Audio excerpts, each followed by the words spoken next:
Welcome back for part 2 of our conversation with Barry Edelstein here at the Old Globe Theater. Thank you for returning. Let's talk about these gems right here. You've published 2 books. 2 books. Bardisms. Right. And Thinking Shakespeare. Right.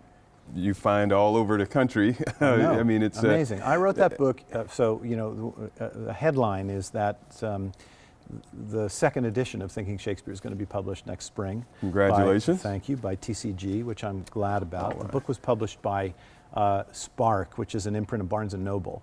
And I wrote it in 2006, and basically I was out of work, and I had been teaching for years this Shakespeare course, Juilliard, at NYU, a couple of other places, USC Right. in LA. And people are always asking, well, is there a book you can recommend? And there's some wonderful books on acting Shakespeare, but none that kind of organize the material in the way that I like to present it. So I said, I'm going to write this book with no sense of what would happen, you know? Right. And 10 years later, the book has been picked up by a big theater publisher, and it's going to go back into circulation. And I get emails from all over the place, people that use it as a text in their college class, Correct. actors that read it, theaters that use it in rehearsal. You know, you put these things into the world and have no idea what's going to happen. So it's been really fun to get that book out there. I really appreciate it, and I've had the pleasure twice, maybe 3 times, to attend your speaking lecture of Thinking Shakespeare. Right, Thinking Shakespeare Live. So I took the book and I turned it into kind of a 90-minute lecture demonstration, like like the famous Leonard Bernstein Young People's Concerts, to try and bring people behind the scenes and see how actors work on this material. And again, I come into this room on a Saturday morning in the summer at 11 o'clock in the morning, and there's 600 people in here who want to hear me talk about Shakespeare. Kind of amazing, you know? Wow. I don't know, San Diego is a great Shakespeare town, and I love it.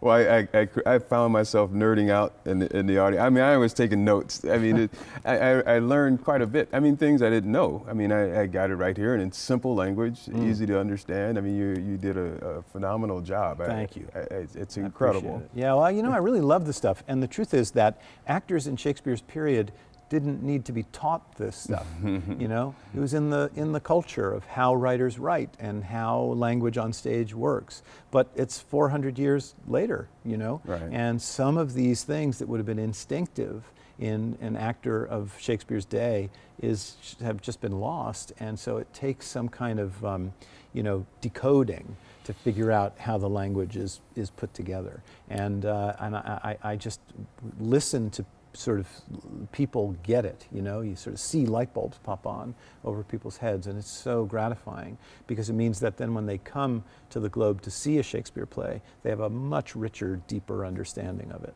You'll be doing this again? I will, yeah. We'll be doing Thinking Shakespeare Live in time we do it here at the Globe before this outdoor Shakespeare season begins, so we'll be doing that. And I've been contacted about some gigs around the country, which would be fun. I wouldn't mind, getting on a plane and doing a little, little sort of outdoor stadium kind of right. Okay.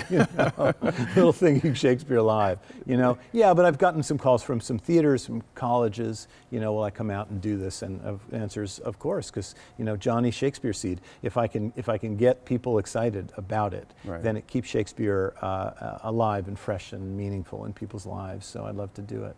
Wow. And it's also, people are new to Shakespeare, it also makes it a little bit less intimidating. Yeah. If they're thinking about going to a Shakespearean play for the first time, I mean, I would highly recommend, coming into observe. That was part of the point too, because Shakespeare comes with an enormous amount of stuff attached to it.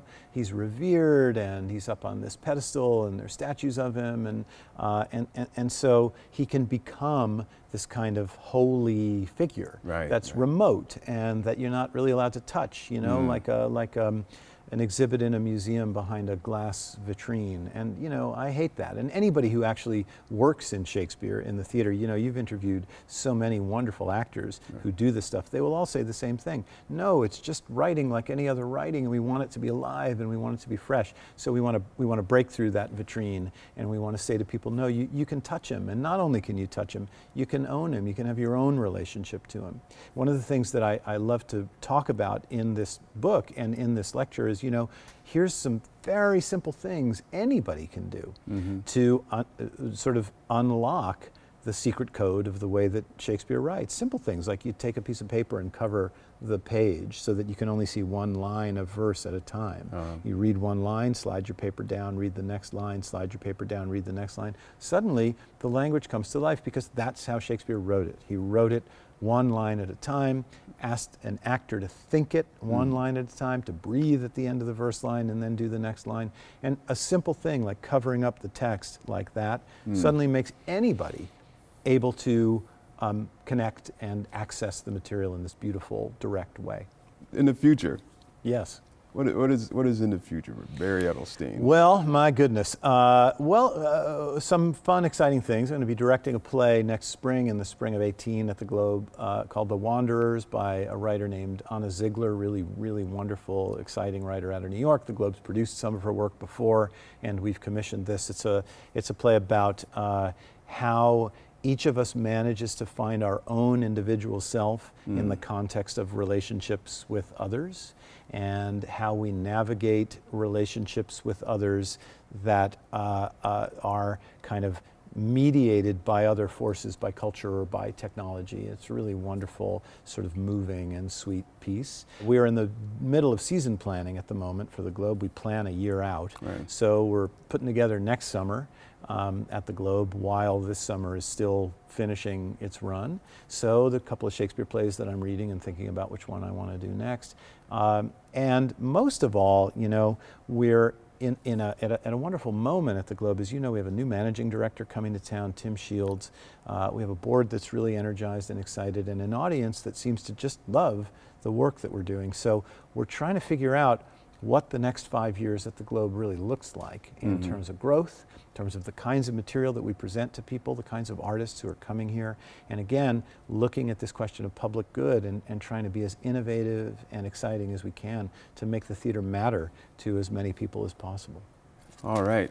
Well, I know you're super busy, super busy. I want to thank you so much for Thank you, taking Michael. out time to Let come me here just and say sit. one thing. The work that you're doing on Theater Corner, bringing the Globe specifically, but theater generally, and particularly the experiences of artists of color in the theater out to the universe through the internet, is incredibly important, and I admire it so much, and I thank you. And I also thank you for everything that you're doing to advocate for the Globe everywhere in all the communities that you have contact with. It's really special, it's really rare, and all of us at the Globe really value it. Oh my, okay, I appreciate that. Thank you so much. And again, thank you so much for coming here, and I appreciate you. I love you, brother. You too, man. Me too. You keep doing what you're doing here at the Globe, because you're one of the huge assets there. Well, thanks, Michael. Thank you so much. Thank you. And thank you for tuning in to another episode of Theater Corner. We'll see you next time.